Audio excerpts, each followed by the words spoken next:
بسم اللہ الرحمن الرحیم۔ آج بیداری اسلامی تحریک کی مرکزی شورا کا اجلاس تہران میں منعقد ہوا، جس میں دنیا کے مختلف ممالک سے مختلف جماعتوں، تنظیموں اور تحریکوں کے سربراہوں نے اور اہم لیڈرز نے شرکت کی۔ آج اس اجلاس کے ابتدائی حصے میں ایک روزہ اجلاس تھا، جس میں گول میز کانفرنس ہوئی اور اس میں عراق سے سابق وزیر اعظم ابراہیم جعفری، مجلس اعلی عراق کے سربراہ سید عمار حکیم، حزب اللہ لبنان کے شیخ نعیم قاسم، ایران سے ڈاکٹر علی اکبر ولایتی اور آیت اللہ محمد علی تسخیری، اور اسی طرح سے یمن، سعودی عرب، بحرین، سوڈان، نائجیریا، جنوبی افریقہ، لیبیا، مصر، کویت اور ہندوستان، پاکستان، افغانستان اور دیگر ممالک سے وہاں کی مختلف جماعتوں کے سربراہوں اور تنظیمی رہنماؤں نے شرکت کی۔ آج کے اس اجلاس میں جن شخصیات نے خطاب کیا ان میں علی اکبر ولایتی، عراق کے سابق وزیر اعظم ابراہیم جعفری، عمار حکیم، شیخ نعیم قاسم اور میری گفتگو تھی۔ تو ابھی اس گفتگو سے فارغ ہونے کے بعد مغربین کی نماز کے لیے وقفہ ہوا ہے اور وقفے کے دوران ہم نے نماز پڑھی ہے۔ اس میں مختلف شخصیات نے اپنی آراء اور اپنے نظریات پیش کیے، عالمی اسلامی تحریکوں کے مختلف پہلوؤں اور ان کو درپیش چیلنجز کے حوالے سے گفتگو ہوئی۔ مختلف شخصیات نے اس حوالے سے اپنی تجاویز پیش کی کہ کس طرح سے عالمی استکبار کے مقابلے میں کھڑا ہوا جا سکتا ہے اور کس طرح مقابلہ کیا جا سکتا ہے۔ اس حوالے سے جو میری گفتگو تھی وہ فارسی میں تھی، اس کا ترجمہ میں بتاتا ہوں، آپ اس کو لکھ لیجئے گا۔ بسم اللہ الرحمن الرحیم۔ ان اللہ لا یغیر ما بقوم حتی یغیروا ما بانفسہم۔ عصر حاضر میں اسلامی بیداری کی تحریک نے امام خمینی کے بے نظیر انقلاب سے الہام لیتے ہوئے مشرق وسطی سے لے کر افریقہ تک تمام مظلوم انسانوں کو ایک دفعہ پھر بیدار کیا اور اپنے اپنے زمانے اور اپنے اپنے علاقے کے سلاطین اور یزید صفت حکمرانوں کے مقابلے میں لا کے کھڑا کر دیا۔ امام خمینی کی جو تحریک تھی اس نے انسانوں کے ضمیروں کو للکارا تھا اور انسانوں کو حریت اور آزادی کی دعوت دی تھی۔ امام خمینی نے دینی تعلیمات اور قرآنی تعلیمات سے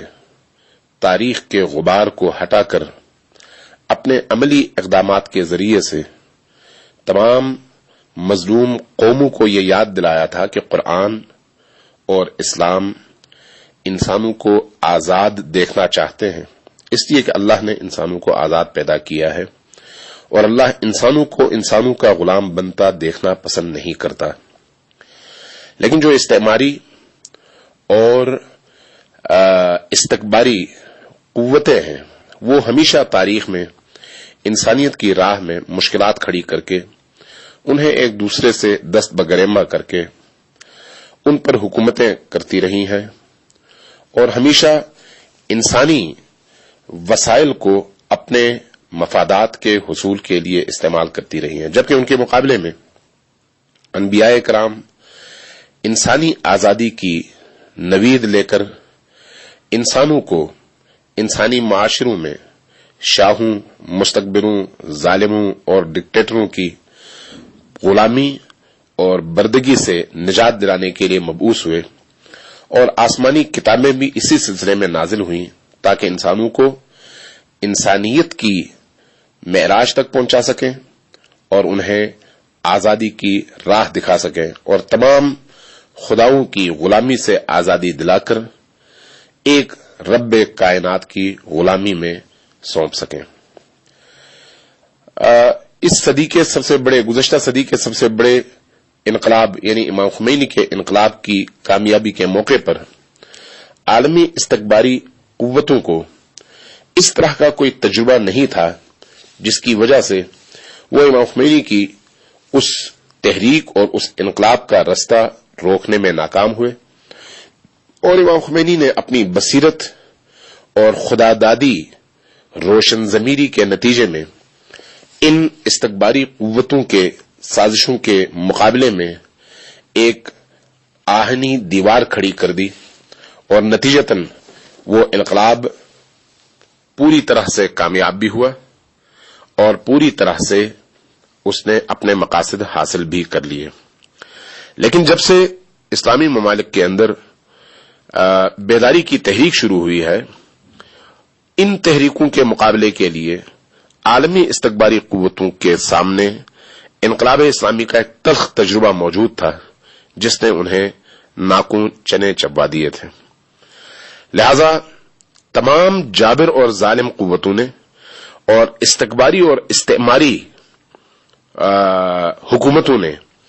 ایک دوسرے کے ہاتھ میں ہاتھ دے کر کوشش کی کہ جدید ٹیکنالوجی اور ماضی کی عیاری اور شیطنت کی سازشوں کو سامنے رکھتے ہوئے جدید روشوں سے استفادہ کر کے یا ان انقلابات کو روک لیں یا ان کی راہوں کو تبدیل کر دیں یا پھر ان انقلابوں پر یا اس بیداری کی تحریک پر سوار ہو کر اس کی باغیں اپنے ہاتھ میں لے لیں تاکہ اس مسیر اور اس رستے پر چلنے سے ان انقلابات کو روکا جا سکے جو اس کا طبیعی رستہ ہے، اور اس طرف موڑا جا سکے جس طرف استکباری طاقتیں چاہتی ہیں۔ اور اس کے نتیجے میں ہم دیکھتے ہیں کہ مصر کی اسلامی تحریک کو انہوں نے پوری طرح سے دبوچ لیا، اور صدر مرسی کی بعض غلطیوں اور نادانیوں کے نتیجے میں دوبارہ سے امریکی تسلط مصر کے اندر قائم ہوا۔ انہوں نے لیبیا کے اندر اپنے لوگوں کو انقلابیوں کے درمیان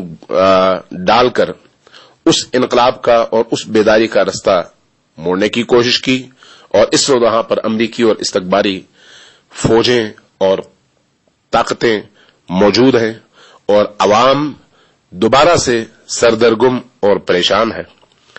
یہ کیفیت آپ نے بحرین کے اندر دیکھی۔ بحرین میں اسلامی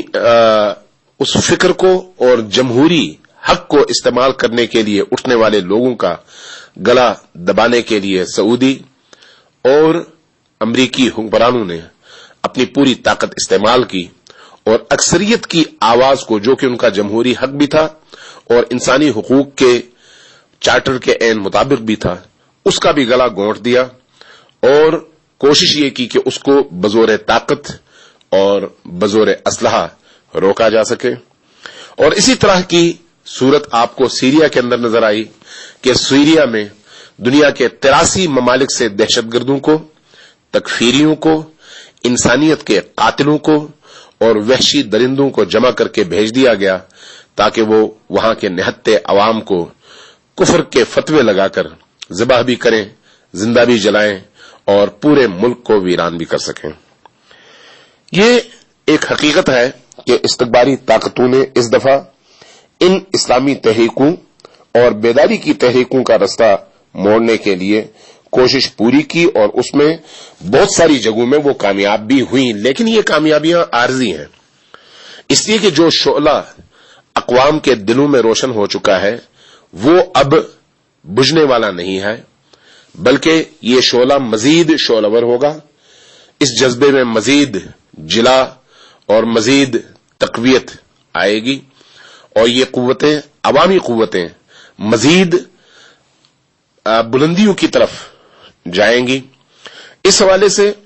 جو چیز زیادہ اہم ہے وہ یہ ہے کہ ہمیں اپنے دشمن کو پہچاننے کی ضرورت ہے. اگرچہ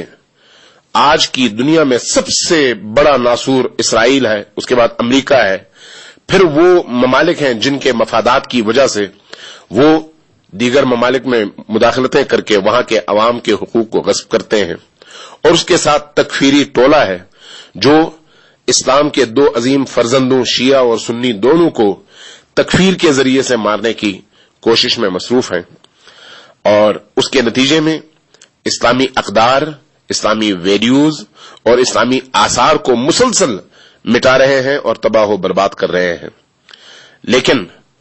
یہ ہماری ذمہ داری ہے کہ ہم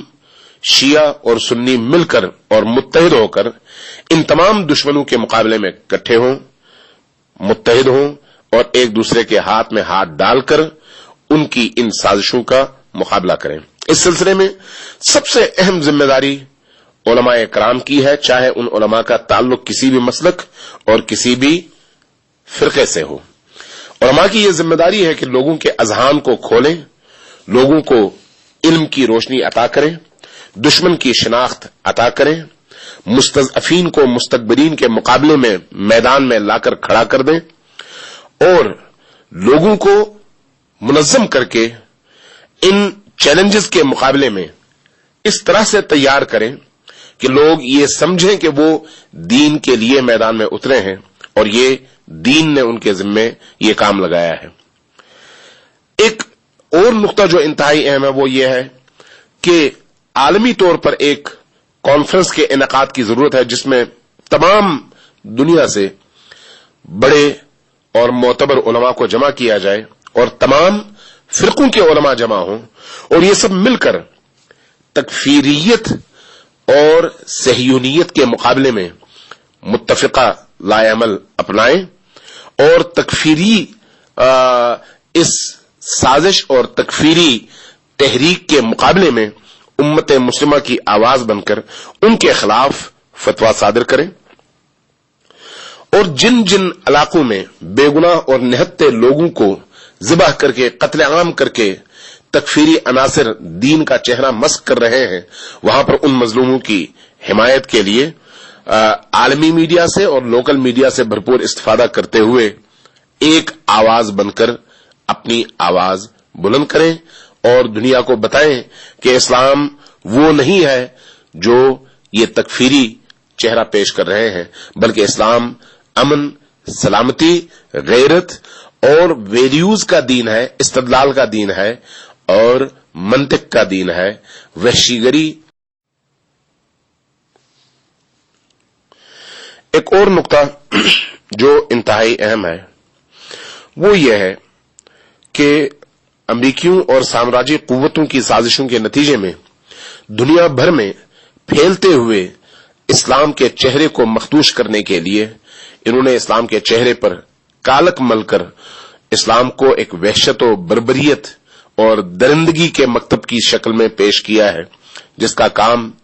بچوں کو ذبح کرنا، عورتوں کی عصمتوں کو لوٹنا، شہروں کو تباہ و برباد کرنا، مزارات کو گرانا، قبروں میں سے مردوں کو اور ان کی لاشوں کو نکال کر جلانا اور اس طرح کے وحشیانہ اقدامات ہیں. اس سلسلے میں بھی علماء کرام اور دنیا بھر کے مختلف فرقوں سے تعلق رکھنے والے پیشوایان دین کی ذمہ داری بنتی ہے کہ وہ میدان میں اتریں اور متحد ہو کر اپنی آواز بلند کریں اور بتائیں کہ ہم مسلمان ہیں اور مسلمان اس بات کی اجازت نہیں دیتا، اسلام اس بات کی اجازت نہیں دیتا. اور اسی طرح سے ہمیں یہ بھی دیکھنا چاہیے کہ ہم علماء کرام اور دانشوروں کو اس بیداری کی تحریک میں حربل دستے کے طور پر میدان میں ہمیشہ قائم و دائم رکھنے میں کامیاب ہوں. دشمن کی کوشش اور سازش یہ ہے کہ علماء اور دانشور میدان چھوڑ دیں. ہماری پوری کوشش ہونی چاہیے کہ علماء اور دانشور اس پوری تحریک کی آبیاری بھی کریں، امامت بھی کریں اور رہنمائی بھی کریں. اور اسی طرح سے وہ سارے لوگ یا ایسے لوگ جو